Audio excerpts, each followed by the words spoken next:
After 18 films, I have unfortunately made it to the end to the Aurora Teagarden Mysteries films. There is a prequel that was released. It's obviously not Candace Cameron Bure. I assume they released it because she left Hallmark. I haven't seen it. I don't even know if I can see it in the UK. I also don't know if I want to. But for now, I am of course focusing on Haunted by Murder, the last Aurora Teagarden, starring the wonderful Candace Cameron Bure. This was released in 2022. And unfortunately, I didn't like it. I really didn't enjoy most of this. There are a couple of things I want to mention that I thought were quite good, and I will talk about those in a moment, but I found this to be very boring, very mundane. There was a mystery, and I did wonder how certain things were happening, and I was curious enough to find out what was going on, but it's very tame. It's very, very weak compared to the other films. Aurora's mother, Aida, has bought a house, and it just so happens that this is a house that Aurora and Sally, as teenagers, ventured in. There was this ghost story, and they ventured in there and found a body. Of course they did, it's Aurora. And what's pretty cool is that we do get the flashback scene. Ordinarily, I don't care for flashback scenes, but teenage Aurora is actually played by Natasha Bure, who is Candace Cameron's daughter. So I thought that was kind of cool, but the rest of the film, it's not very interesting because strange things start to happen. They obviously wonder if there's a bit of a ghost story, and then they feel like it could be something criminal. For example, something happens quite early on where clearly somebody has done something in the house, but they shouldn't have been in the house to do that because it's not their property. So something is clearly going on. What is it? Obviously, I'm not going to answer. I will say I didn't work it out. And once it was revealed, it made sense, but it was really boring.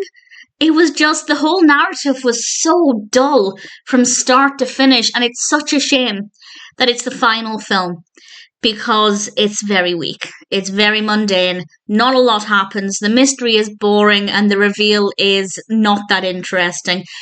So sadly, I actually think it's maybe my least favourite Aurora Teagarden. Maybe definitely near the bottom anyway. I'd have to look through the full list of the films to jog my memory, but there was basically nothing about this that I liked apart from Lillian, because Lillian actually believes in paranormal activity, and her role in this is kind of fun. She injected a little bit of humour in this. I thought her character was really interesting, and for one of the first times, she's genuinely invested in a mystery that Aurora is trying to solve. In fact, it's probably the first time she's interested in it. It's not the first time she's been involved in it, but I'd say it's the first time where she's genuinely wanted to be involved in it. And that was kind of cool. That was a nice bit of character development for Lillian. It's a shame that we're just starting to see her being brought into the fold as things have ended. But it was nice to see her in this. Another point of observation, and it seems like such a silly thing to say, but Nick has a beard, and it really threw me off. It doesn't look bad. There's nothing wrong with the way Niall Matter looks at all. But because we've had so many films where Nick doesn't have facial hair, then all of a sudden, here he is with this beard. It's just, it threw me. It takes a bit of getting used to. I feel like 2 or 3 more films down the line, and I'd almost forget what he looked like without a beard. But certainly it was unexpected. Let's put it that way. As I said, it's not a great story. It's not interesting. The reveal wasn't interesting.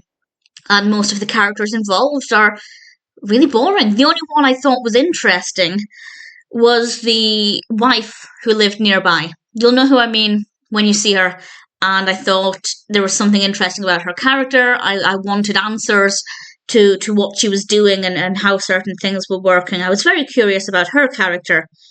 But other than that, unfortunately, Haunted by Murder is one of the few Aurora Teagardens where I genuinely felt bored some of the time. I wouldn't say for the entire film, but there were occasions where I was quite bored. And that's a shame to be ending it on a bit of a low note. However, it doesn't affect my opinion of the series. I still love it. I am still heartbroken that it is now over, genuinely devastated, but very glad that I decided to take the plunge and pay almost 3 figures for the box set so that I could watch the final 6 films. The rest of them are on Prime via, I think, Acorn TV in the UK, if you do want to watch them, which I thoroughly recommend. The box set, very, very expensive, not the easiest to get hold of, but I'm glad I did. It was thoroughly worth it. Haunted by Murder may not be good, but the Aurora Teagarden Mysteries series is still phenomenal, and I'm heartbroken that it's over.